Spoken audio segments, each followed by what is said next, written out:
being around you is making me remember to record a lot more. So like, I said it in the States. I'm like, man, it's not. People said money is the root of all evil, and I was like, no. Then people said it's the love of money that's the root of all evil, and I'm like, no. Like, no, no, no, no, no, no, no, no. You just gotta figure out what you're gonna do when you get the money, or you need to figure out how to get the stuff without having to use the money. Many of the things that I got, I actually didn't need money. You see this? You see this? You see this right here? Right. This is a high quality level. It's not a small one. You know how levels work? Oh, the ground is level. This is how you can tell the ground is level right here, because you can look at this ball, and when it's in the middle, it's level. So the bed itself is actually level with the ground because it's on the bed.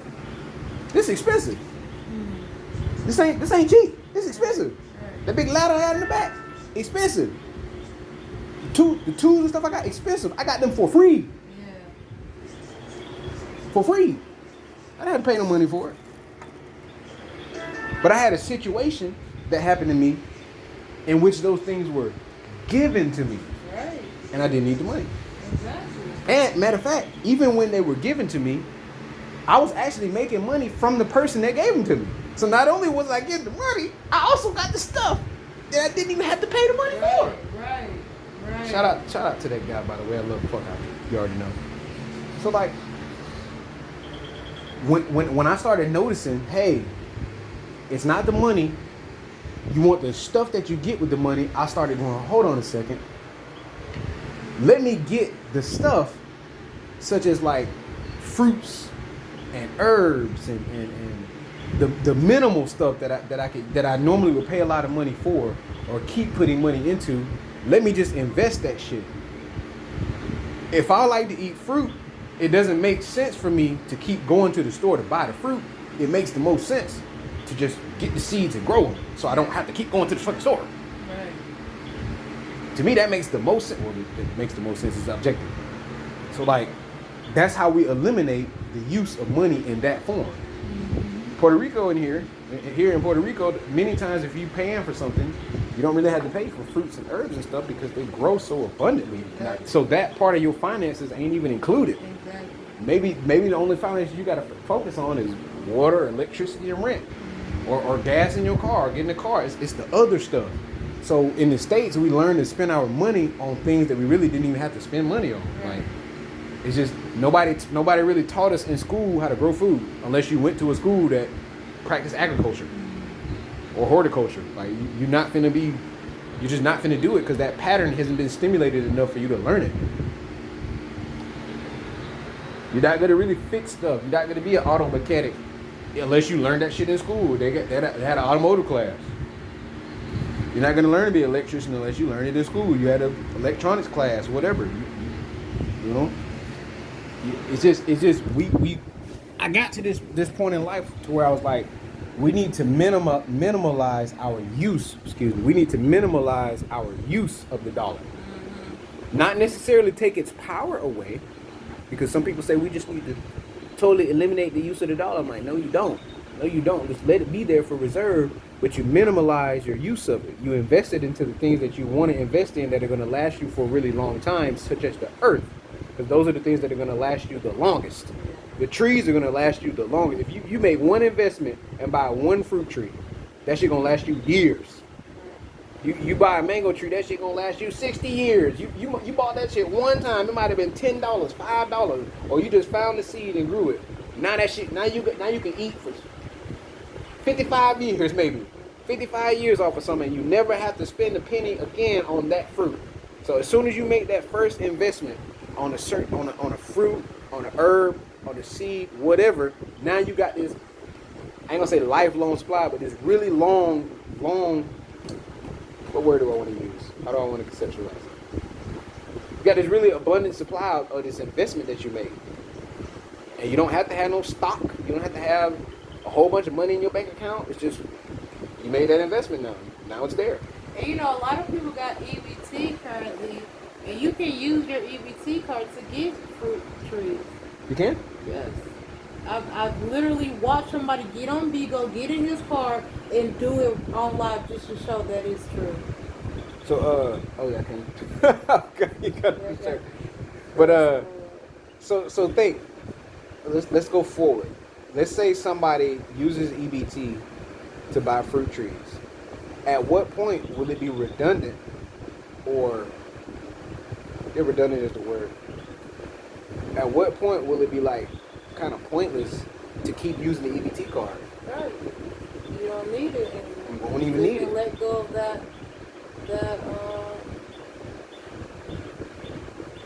insecurity. It's a investing in the land is a really good way of saving money and redirecting what you spend your money into and what you invest into.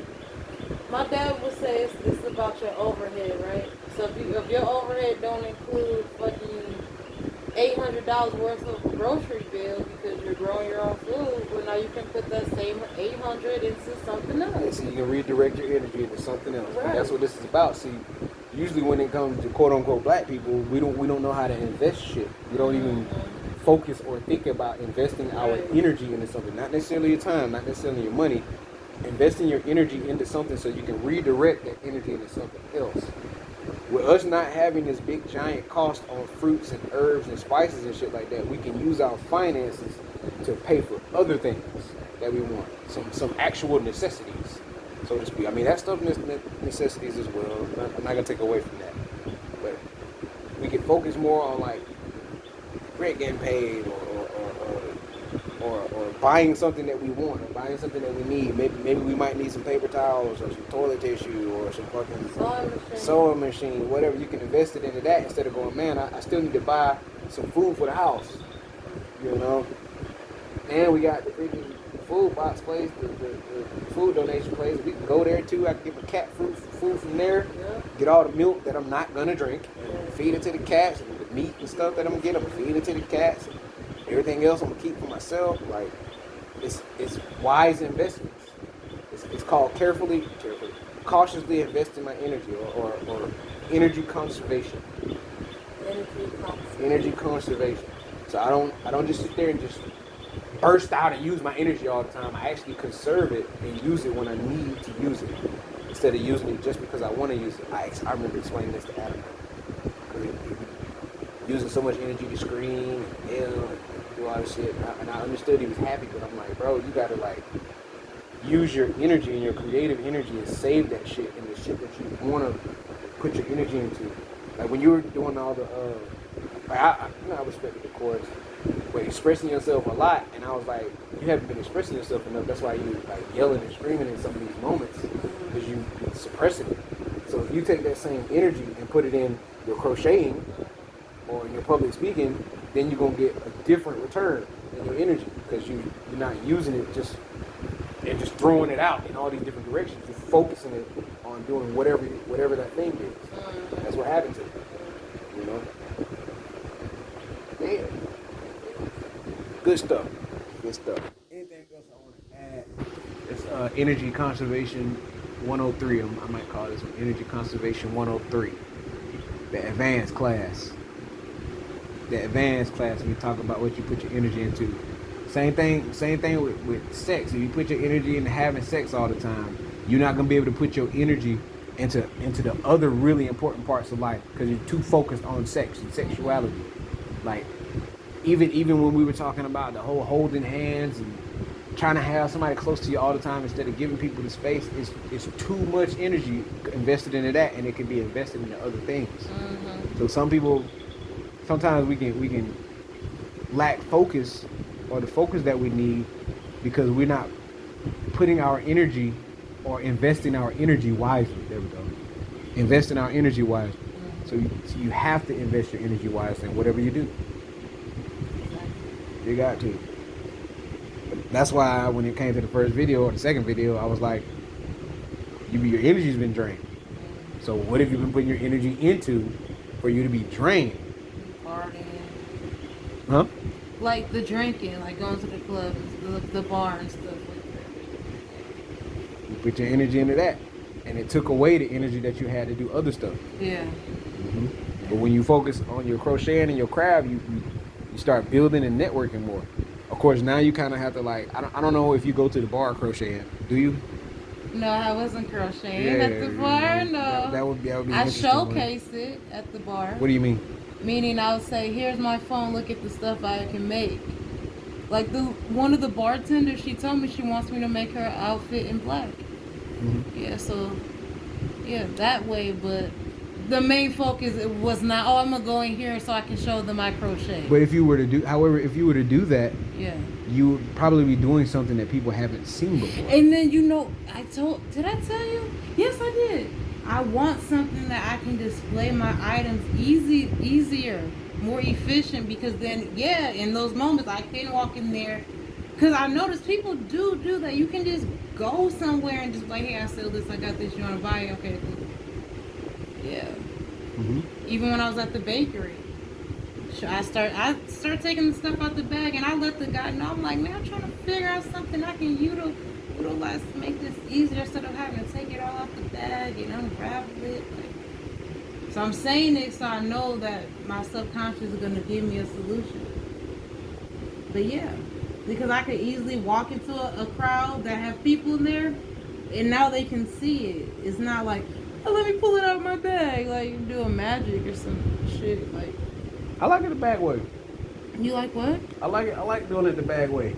I appreciate that. I mean, I appreciate it, but I want to be more efficient with it too. Well, what makes it inefficient? Like having to take it all out and then show them, and then I got to put it right back in there again, and then I'm gonna end up taking it out again. It's just the in and out thing. When you have a storefront, they put it on display so you can see it. Well, you still got to start small. Yeah. So like you're at the phase where you're still starting small, so of course there's going to be a lot more energy at the beginning. Yeah. Until you start getting everything running and flowing efficiently, then you can start expanding and have something bigger to carry and have like a store or like my grandmother used to sell stuff at the flea market. Mm-hmm. She would rent her table and sell all her items at the flea market. She did the flowers.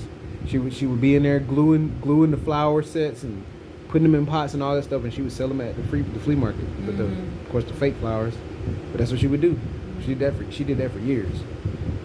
So it'd be the same with you. Like eventually you would get you a stand or something and sell them like that.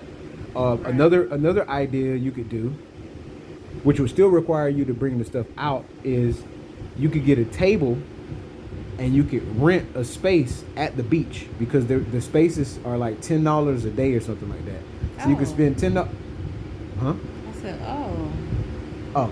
So yeah, you could spend $10 to rent you one of those. What is it called? Not bodega, not booth. Carlos said it today when I talked to him. Anyway, you can rent one of them spaces out on the beach, and you could crochet there if you want to. There's plenty of people on the beach.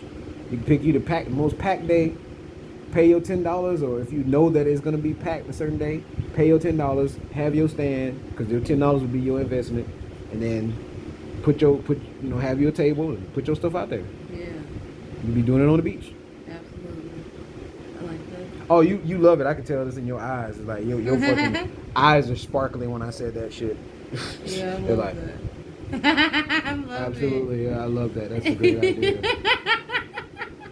Yeah, man, I'm stimulating the pattern, letting you know that's possible. Yeah. But that's how much those booths are when you go to Seven Seas Beach. I think they're $10 a day.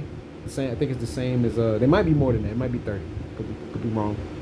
I'm saying 10. I remember 10. I know it's 10 for the tents. It might be 10 for the booth too. So don't quote me on that.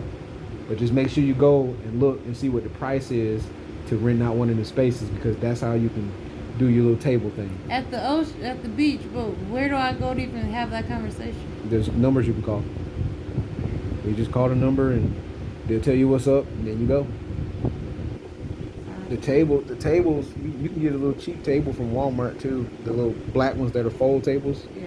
Now the other part would be just getting down there. I think it'd be easy for you to get a ride down there. Mm-hmm. So you just get your ride down there, pitch up your table, do your thing, and you can do it on. Well, it still would be good to have internet service. A good internet service, of course, unlimited or portable hotspot. Portable hotspot would probably be the best for you, because you could go anywhere and still pay $55 and not have to have internet service on your phone. The 35? device, $55, because the device itself is like $178. But you can take that shit. It's a little portable. It's a little portable hotspot like this big. You can take it anywhere. Anywhere, go in the mountain, go in the river, all of that. You can take it anywhere you want to take it. And unless you're really, really high up in the mountains and there's no Wi-Fi up there, unless you're really high up there, you get to use it wherever you want to use it. It's $55 a month. So it's literally just like having a regular phone bill. You just pay, you buy the device and take it wherever you want to take it. So it's freaking great. You saying that's better over just getting the unlimited phone plan? I'm not gonna say it's better, but it's an option. I put it that way. It's an option because it's $178. I think it might have been more than that. You just the device is whatever price it is, and then you pay $55 a month. But I'm telling you, that portable hotspot come in real handy, especially if you got other people that don't have internet service, then they can use the hotspot too. So, or if you got two phones and one of them's got service and one of them doesn't, you can use one phone to do whatever and the other phone to do the other thing, and you still have service on both. You still have internet on both phones. So that comes in really, really, really handy. So there's a lot of options out there. I'm just here to let you know what's possible so you can put yourself in a position because you're already equipped mentally and physically, so and emotionally. So you just go do it. But that beach idea really is a good idea. Absolutely, I can wear one of the outfits and then just crochet while I'm there to make more. And then yeah, I can already envision how cute I would set it up, and it would be so cute. Yeah, because you be wearing your merchandise. Right, and then just the way I just display the merchandise would just be so You're the cute. display. You're the mannequin. Right, like just the whole A vibe. full-figured mannequin. So you're funny. Yeah. Damn, that mannequin thick as a motherfucker. Yeah. Yeah. Oh, I can't say yeah. Thick ass mannequin right there with that outfit on. You know? That's how it is though. Hey, you fit right in. You Puerto Rican with me. I'm telling you, like all of them is like you got full Everybody got a fit, full figure. you got full figure, you got man, like all Hips types. and ass. Yeah, Hips and everybody ass. got hips and ass. Fit in perfectly. So you're the perfect person to advertise because you got the body that matches. Yeah. You know, you might have to have a small top and a way bigger bottom. Yeah. That's why I gotta make it stuff in multiple sizes. Yes, you got it. You got it, yo. It's just fitting. It's fitting. Your life is fitting. The way you look, how you advertise yourself, how you market yourself, what you're doing, how you're doing it. It's fitting. So yeah. With that being said, peace and love. Third video.